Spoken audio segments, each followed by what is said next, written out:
Assalamualaikum warahmatullahi wabarakatuh. Perkenalkan, nama saya Mikael Asadul Regan dari kelas T4504 dengan NIM 13032100183. Pada kesempatan kali ini saya akan membawakan materi masjid dan dakwah.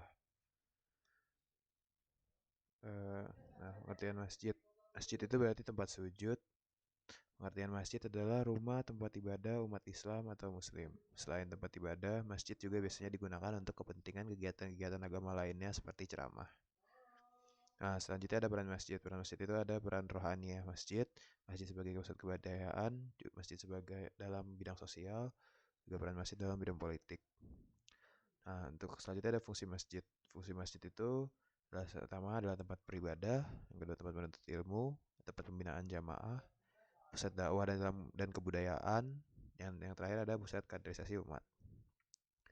Selanjutnya ada ruang lingkup masjid. Ruang lingkup masjid itu yang pertama keberadaan masjid. Rasulullah Shallallahu Alaihi Wasallam mempraktikkan masjid sebagai pusat pembinaan umat. Pada zaman Rasulullah, masjid senantiasa padat dengan kegiatan, terutama sholat berjamaah. Terus dinamika masjid. Dinamika sebuah masjid amat ditentukan oleh faktor objektif umat Islam di sekitarnya. Selanjutnya ada problematika masjid. Untuk problematika, masjid itu tidak luput dari berbagai problematika, baik menyangkut pengurus, kegiatan, maupun yang berkenaan dengan jamaah. Jika problematika ini dibiarkan berlarut, akan menyebabkan kemajuan masjid bisa terlambat. Nah, terdapat beberapa bagian struktur masjid dari problematikanya, yaitu pengurus tertutup, jamaah pasif, berpihak pada satu golongan atau satu paham, juga ada kurangnya kegiatan. Untuk mengatasi problematika masjid, setiap problematika masjid yang muncul perlu diatasi sesuai dengan keadaan dan kemampuan pengurus dan jamaah masjid. Pemeliharaan dan pelestarian citra masjid terpikul sepenuhnya di pundak umat Islam. Selanjutnya ada dakwah.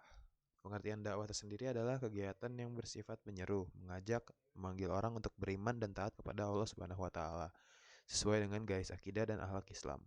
Kata dakwah sering dirangkaikan dengan kata ilmu dan kata Islam sehingga menjadi ilmu dakwah dan ilmu Islam, dakwah Islam atau ad-dakwah al-islamiyah. Itu ada peran dakwah. Peran dakwah dapat mempengaruhi masyarakat untuk menyukai perkara yang baik serta dapat menolak apa saja yang tidak betul dalam masyarakat.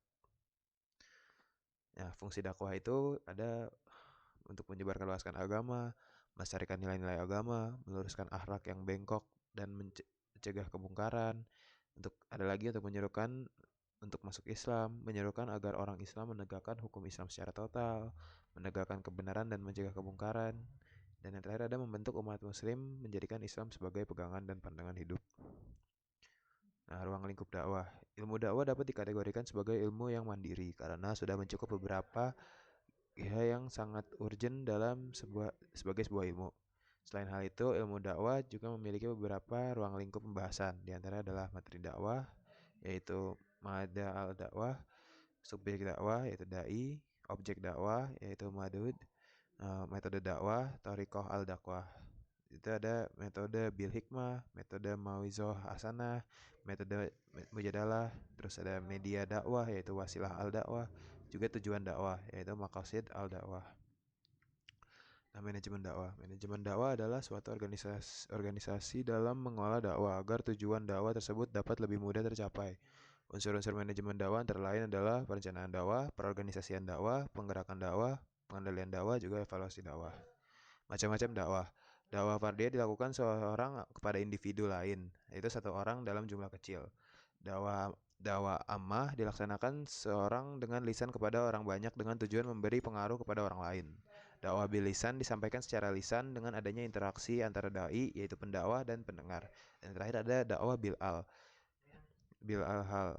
Dakwah yang mengutamakan perbuatan nyata dilaksanakan dengan langsung diaplikasikan dalam kehidupan sehari-hari. Selanjutnya ada dakwah bil tadwin. Melalui tulisan dengan menerbitkan buku, majalah, menulis di internet, dan koran. Dakwah jenis ini tidak akan musnah meskipun dai sudah wafat.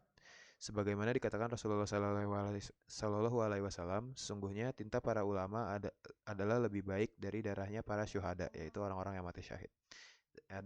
Selanjutnya ada dakwah bil hikmah. Menyampaikan dakwah secara arif bijaksana melalui pendekatan yang baik sehingga objek dakwah bisa melaksanakan dakwah atas kemauan diri sendiri. Nah, sekian dari saya, kurang lebihnya mohon maaf. Assalamualaikum warahmatullahi wabarakatuh.